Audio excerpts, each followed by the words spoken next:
that significant amount of the money flowing out of George Soros and other leftist organizations and funders has been funding DAs and prosecutors, and quote, many of these DAs had never managed an office, prosecuted a criminal case, developed organizational policies. In dozens of America's largest cities and counties, this report finds these progressive district attorneys have outsourced core parts of the American criminal justice system to activists and political donors, taking direction and advice on everything from staffing decisions and communication strategy.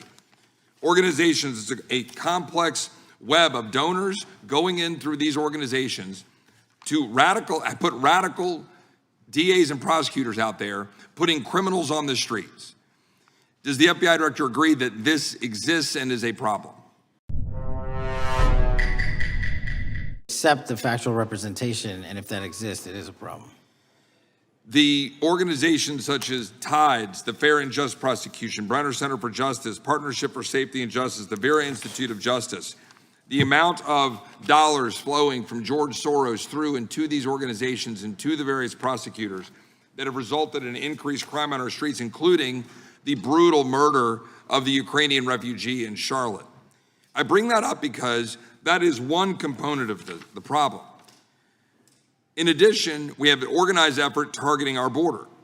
The NGOs, the nonprofits and the deep pockets, the United Nations, charitable organizations, and a long list of over 250 organizations that the Center for Immigration Studies put out that lays out a complex web of organizations that were moving people into our country, knowing that they're dangerous, knowing that they're criminal, associated with taxpayer dollars flowing through the United Nations and donor dollars flowing through organizations, including ostensibly religious ones, putting these dangerous individuals on the street that resulted in fentanyl in our communities, that resulted in the death of Jocelyn Nungare, of hundreds, thousands even, as the director testified, 100,000 people dying from these narcotics every year.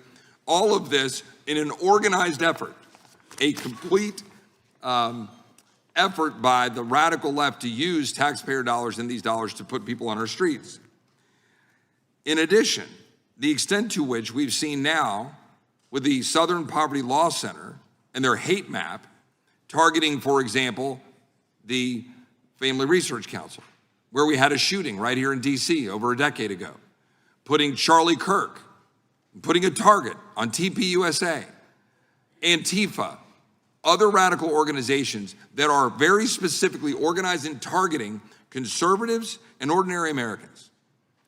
Well, how about the organized effort to infiltrate our schools and advance a transgender agenda and advance a radical agenda, perhaps one that we will see exposed further in the individual that actually shot Charlie Kirk? So here's my question. Will you as the director, and are you as the director, pursuing all legal channels to follow the truth wherever it may lead on this organized effort, one?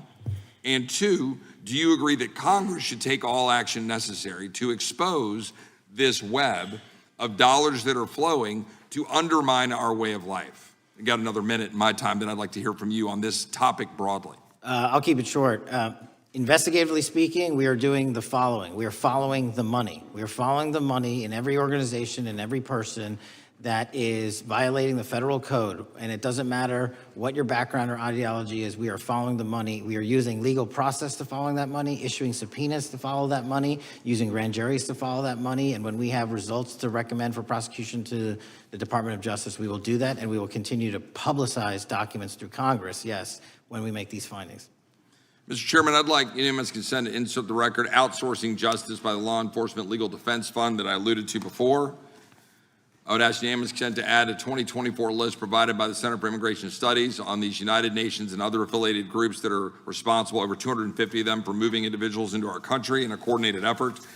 I would like a unanimous consent to insert a letter that I sent that currently has 33 members of the United States House of Representatives have signed on it, calling for a special select committee to pursue the organized effort from the radical left to target our way of life and undermine our security by putting criminals on the street and having our borders being wide open and putting us in danger.